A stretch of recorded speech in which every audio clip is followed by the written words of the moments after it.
O fim da Idade do Bronze é uma das catástrofes mais misteriosas da história do mundo antigo. As grandes civilizações do Mediterrâneo, Micenas, o Império Hitita, Ugarite, o Egito, enfraqueceram e ruíram, deixando para trás o caos e a Idade das Trevas. Mas quem ou o que causou esse colapso? Um dos principais suspeitos continuam sendo os povos do mar. Um grupo misterioso de migrantes e guerreiros que, segundo fontes antigas, destruíam cidades, derrotavam exércitos e abalavam os alicerces das grandes potências. Mas será que foi assim mesmo? Eles eram conquistadores impiedosos ou pessoas desesperadas, forçadas a lutar pela sobrevivência? Hoje teremos uma verdadeira investigação histórica. Sejam bem-vindos ao canal Amazing History, onde contamos sobre os eventos mais interessantes do mundo antigo e do Oriente Medieval. Neste vídeo, vamos tentar descobrir qual foi o papel dos povos do mar na catástrofe da Idade do Bronze. Antes de começarmos, não se esqueça de apoiar nosso canal através do patrocínio no YouTube ou no Patreon. Deixe seu like, inscreva-se e faça um comentário positivo. Agora vamos lá, vamos ao tema do episódio.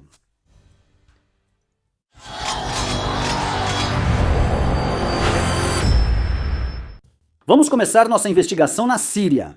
Em 1928, o acaso levou a uma grande descoberta. Um camponês local, ao cavar a terra, encontrou a entrada de uma tumba antiga. Isso marcou o início de escavações arqueológicas que levaram a vestígios de uma civilização outrora poderosa, mas esquecida. O arqueólogo francês Claude Schaeffer, que liderou a pesquisa, logo descobriu não apenas um cemitério, mas também as ruínas de uma antiga cidade portuária. Entre as ruínas, os arqueólogos encontraram tabuletas de argila cobertas de escrita cuneiforme em uma língua desconhecida. A decifração delas revelou que a cidade encontrada era Ugarite, um dos centros mais importantes da Idade do Bronze Tardia. Era uma cidade enorme, com ruas, templos, casas ricas e até mesmo uma biblioteca. Mas o que levou à sua destruição? Por que Ugarite foi abandonada? Ela foi destruída pelos povos do mar? As tabuletas de argila, encontradas pelos arqueólogos, permitem estabelecer que o auge de Ugarite ocorreu em 1450 a.C. A cidade enriqueceu graças à sua localização estratégica. Ela ficava na encruzilhada das principais rotas comerciais entre o mar Mediterrâneo e o Vale do Eufrates. Mercadorias de todo o mundo antigo chegavam aqui. Ouro do Sudão, âmbar da distante região do Báltico, lápis-lazuli das montanhas do Afeganistão. Um dos comerciantes mais ricos de Ugarite era um homem chamado Rapa Nur. Em sua casa, os arqueólogos descobriram 450 tabuletas que revelam os segredos do comércio antigo. Delas, ficou-se sabendo que ele fornecia animais de carga, metais e conduzia negociações comerciais, não ficando atrás em escala dos empresários modernos. Mas o que tornou Ugarite realmente rico? O bronze, o metal que definiu toda uma era. Essa liga de cobre e estanho era a base para a produção de armas, ferramentas e joias. Ugarite desempenhava um papel fundamental em seu fornecimento. O cobre vinha de Chipre e o estanho do Afeganistão. A cidade prosperava, situada entre duas superpotências, o Egito e o Império Hitita, e tirava proveito de sua rede comercial. A riqueza da cidade se refletia em artefatos luxuosos, muitos dos quais podem ser vistos hoje no Louvre. No entanto, Claude Schaeffer percebeu algo estranho. Objetos valiosos foram enterrados como se tivessem sido escondidos às pressas. Por que os habitantes não levaram suas riquezas? As escavações revelaram um quadro terrível. As ruínas da cidade guardavam vestígios de uma catástrofe, prédios desmoronados, uma grossa camada de cinzas. Ugarite foi destruída pelo fogo. Seus habitantes fugiram em pânico, sem tempo para levar seus tesouros e provavelmente não conseguiram voltar. Mas para onde eles foram parar? É estranho, mas não há nenhuma menção a refugiados nas fontes. Ugarite simplesmente desapareceu da face da terra em poucos dias. Com as tabuletas cuneiformes, arqueólogos determinaram aproximadamente a data da destruição da cidade. O último documento conhecido é datado de 21 de janeiro de 1192 a.C. Isso significa que Ugarit caiu entre 1190 e 1185 a.C., e ele não foi o único. No período entre 1200 e 1150 a.C., grandes civilizações da Idade do Bronze ruíram o Império Hitita, o Egito e Micenas. O que causou a catástrofe? A resposta pode estar em uma carta desesperada enviada pelo rei de Ugarit Hammurapi ao governante de Alácia, o atual Chipre. A mensagem parece ter sido escrita em agonia mortal. Os navios inimigos já estão aqui. Eles queimaram minhas cidades e devastaram o país. Quem eram esses misteriosos invasores do mar? E será que eles realmente foram responsáveis pela queda de todo o Chipre? Arqueólogos que analisaram a queda de Ugarit decidiram investigar mais. Será que essa cidade foi a única vítima? Eles recorreram a outras civilizações do Mediterrâneo Oriental na esperança de encontrar vestígios de catástrofes semelhantes. E a chave para o enigma estava no Egito. Na Era do Bronze, o Egito era uma verdadeira superpotência. Ele controlava as ricas minas de ouro da Núbia e as terras férteis ao longo do Nilo, o que dava aos faraós a possibilidade de união. Os egípcios faziam campanhas militares e documentavam tudo cuidadosamente nas paredes dos templos.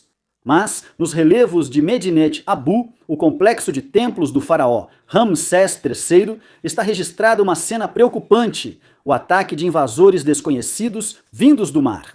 Esse evento ocorreu entre 1187 e 1174 a.C., durante o auge do colapso da Idade do Bronze. Os antigos artistas retrataram diferentes guerreiros. Alguns usavam elmos com penas, outros usavam capacetes com chifres ou cocares redondos. Pesquisadores identificaram 9 grupos étnicos nessas invasões. Entre eles, havia um grupo chamado Peleset, que a maioria dos pesquisadores identifica como os filisteus, conhecidos do Antigo Testamento. Mas será que tribos tão diferentes poderiam se unir em uma força militar poderosa, capaz de destruir as grandes civilizações da Idade do Bronze? Alguns pesquisadores duvidam que os povos do mar poderiam ter destruído de forma organizada estados tão poderosos. Eles não tinham um centro de comando unificado ou um quartel-general estratégico que coordenasse os ataques. As invasões deles pareciam mais uma série de ataques do que uma campanha militar planejada. Claude Schaeffer, o principal pesquisador de Ugarit, também não tinha certeza se a cidade foi destruída por invasores do mar. Ele começou a buscar explicações alternativas. Em busca de respostas, ele recorreu aos trabalhos de Arthur Evans, o famoso arqueólogo que descobriu Knossos em Creta. Evans estudou o colapso da civilização minoica e concluiu que ela foi destruída não por guerras, mas por catástrofes naturais, principalmente terremotos. Ele foi o primeiro a documentar sistematicamente as camadas de destruição, relacionando-as a desastres sísmicos. Para Schaeffer, essa hipótese pareceu convincente. Prédios desabados, incêndios, ruas destruídas cobertas de escombros de forma caótica. Tudo isso poderia ter sido causado por um forte terremoto. Além disso, a região está localizada em uma zona sismicamente ativa. Analisando cuidadosamente a estratigrafia, Schaeffer encontrou vestígios de uma série de terremotos que ocorreram entre 1225 e 1175 a.C. E então, ele faz uma declaração sensacional. O colapso da Idade do Bronze pode ter sido causado por um gigantesco terremoto. Schaeffer teria mesmo achado o principal responsável pela destruição de Ugarit e outras grandes cidades do mundo antigo? No entanto, a hipótese de uma série de terremotos que levou ao colapso da Idade do Bronze enfrenta um sério problema.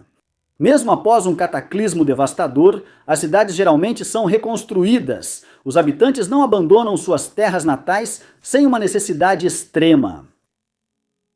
Na década de 1960, o cientista americano Rhys Carpenter propôs uma explicação alternativa.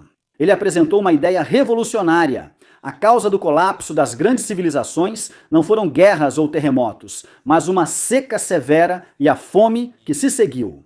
Pela primeira vez, nas discussões arqueológicas, as mudanças climáticas passaram a ser consideradas como um possível fator de catástrofes históricas. No entanto, naquela época não existiam dados meteorológicos que confirmassem uma seca global no Mediterrâneo Oriental. Mesmo assim, as tabuletas de argila de Ugarit contêm evidências incontestáveis de uma crise humanitária. Entre elas, há cartas dos reis hititas, implorando desesperadamente por ajuda. Estamos sofrendo com a fome. Por favor, enviem-nos grãos. O grande império hitita enfrentava sérias dificuldades alimentares e pedia ajuda ao Egito e a Ugarit. Mas algum tempo depois, o próprio Ugarit começa a pedir alimentos.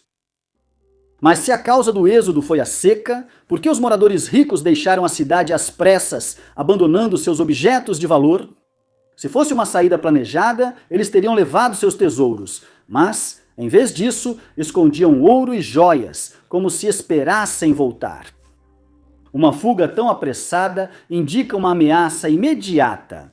Isso não se parece com uma morte lenta causada pela fome.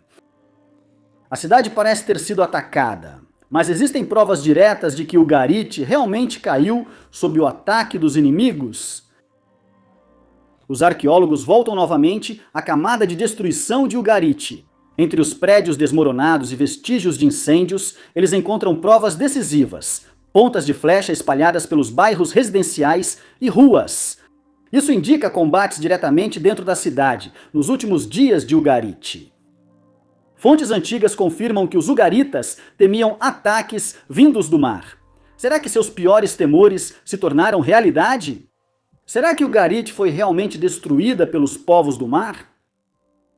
Hieróglifos egípcios em Medinet Habu contam sobre as batalhas do faraó Ramsés III contra os povos do mar entre 1177 e 1174 a.C. Asriste, se os arqueólogos conseguissem datar com precisão a destruição de Ugarit, isso ajudaria a conectar os dois eventos. A chave do enigma foi achada nas ruínas de Gibala, uma cidade a 35 quilômetros de Ugarit. A análise por radiocarbono mostrou que Gibala foi destruída entre 1190 e 1194 a.C.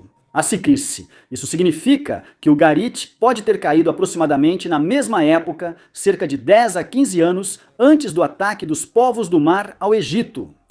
Tudo indica uma cadeia de ataques sucessivos. Os invasores armados do mar não chegaram de uma só vez. Eles saquearam metodicamente as cidades do Mediterrâneo Oriental. Mas será que os povos do mar foram a única causa do colapso da Idade do Bronze? Ou será que o surgimento deles foi apenas uma das consequências de uma crise muito maior?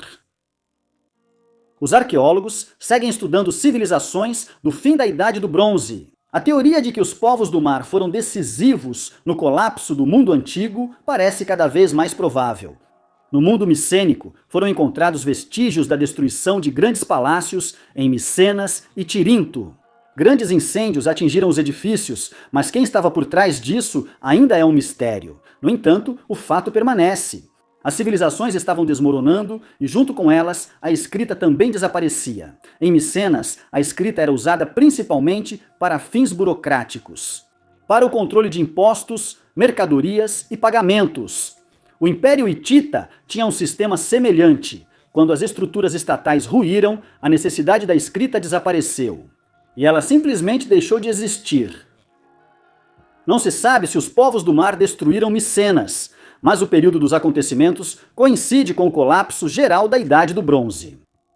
Uma coisa é óbvia, a escala dos ataques foi catastrófica. A maioria das cidades costeiras foi destruída. De Pilos, na Grécia, até Gaza, cidades foram queimadas e abandonadas. O que pode ter causado uma reação em cadeia tão grande? Sociedades do final da Idade do Bronze eram muito hierárquicas e exploravam as camadas mais baixas. A vida era difícil para a maioria das pessoas. Alguns anos de más colheitas podiam levar à fome, à ruína e à impossibilidade de pagar impostos.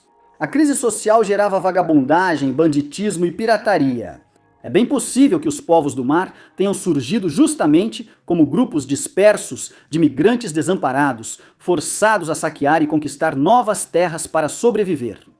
Essa teoria é confirmada ao se estudar os relevos em Medinet Abu. As imagens do Antigo Egito mostram não apenas guerreiros, mas também mulheres, crianças e carroças.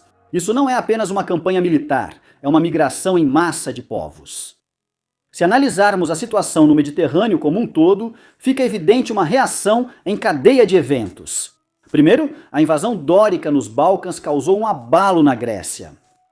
A destruição das cidades e o êxodo da população provocaram uma invasão na Ásia Menor. De lá, ondas de refugiados seguiram para Chipre e o Levante. E por fim, saqueadores marítimos atacaram cidades costeiras, tentando encontrar um novo lar. Assim, o colapso da Idade do Bronze pode ter sido causado por uma onda de invasões e destruição. Mas existem provas irrefutáveis dessa hipótese? Ou será que por trás da catástrofe existe uma cadeia de causas ainda mais complexa? Estudos mais recentes confirmam que os povos do mar foram fundamentais para o colapso da Idade do Bronze tardia. O arqueogeneticista Philip Stockhammer estudou o DNA de restos mortais da antiga cidade portuária de Ascalão, no território do atual Israel. Essa cidade era habitada pelos filisteus, que há muito tempo são associados aos povos do mar. A análise dos restos mortais de 4 crianças enterradas após 1200 a.C. mostrou que os filisteus realmente migraram para o Líbano. Isso é confirmado por fontes escritas sobre migrações em massa no Mediterrâneo Oriental no final da Idade do Bronze. Mas o que poderia tê-los feito abandonar suas terras natais? Paleoclimatólogos estudaram as camadas de sedimentos do fundo do mar na costa do Mediterrâneo Oriental. Os resultados são surpreendentes. A temperatura do mar caiu 24 graus. A quantidade de precipitação diminuiu drasticamente. Começou uma seca. As más colheitas levaram à fome. O que Rhys Carpenter sugeriu já em 1965 agora foi confirmado por dados científicos. A seca foi uma das principais causas do colapso dos micênicos, da Grécia e de outras culturas da região. As condições eram catastróficas. Eles sabiam que havia cidades ricas na costa do Levante e buscavam chegar lá para encontrar comida. Imagine que você vive em uma ilha grega. Seus campos secaram, não há comida. Restam 3 opções. A primeira, assistir sua família morrer de fome. A segunda, recorrer à violência lutando pelos últimos recursos. E o terceiro, embarcar nos navios e tentar encontrar um novo lugar para viver. Para os povos do mar, que dominavam os navios e a arte da guerra, a terceira opção era a mais lógica. Eles não eram apenas conquistadores. Eles eram fugitivos, lutando pela sobrevivência. Agora fica claro por que os ataques dos povos do mar se espalharam por toda a região leste do Mediterrâneo. Eles não eram um povo único. Historiadores sugerem que os povos do mar eram formados por pessoas vindas da região do Egeu, de Creta e do Egito, que buscavam novas terras. Eles não eram bárbaros que destruíam civilizações apenas por destruir. Eram pessoas desamparadas que viam nos ricos palácios do Levante e do Egito uma salvação. Algumas cidades eles saqueavam, em outras se estabeleciam criando novas sociedades. E agora chegamos ao momento em que queremos acusar os povos do mar de barbárie. Mas será que os colonizadores na história recente não faziam a mesma coisa? E além disso, eles com certeza não estavam fugindo da fome. No final da nossa investigação, o que temos? O colapso da Idade do Bronze foi uma tempestade perfeita. Terremotos realmente aconteceram. A fome atingiu regiões inteiras. E os povos do mar aproveitaram o enfraquecimento das civilizações. As grandes potências, os hititas, os egípcios, os micênicos, caíram. No caos que se seguiu, começou a Idade das Trevas. As cidades foram abandonadas, a escrita desapareceu, os impérios caíram, deixando um vácuo de poder. Mas sobre as ruínas do velho mundo surgiram novos reinos e cidades-estado que renasceram séculos depois. Os povos do mar mudaram o curso da história. Sua verdadeira origem ainda permanece um mistério, mas seu papel no fim da Idade do Bronze é indiscutível. Bom, por hoje é só. Obrigado por assistir e nos vemos no próximo vídeo.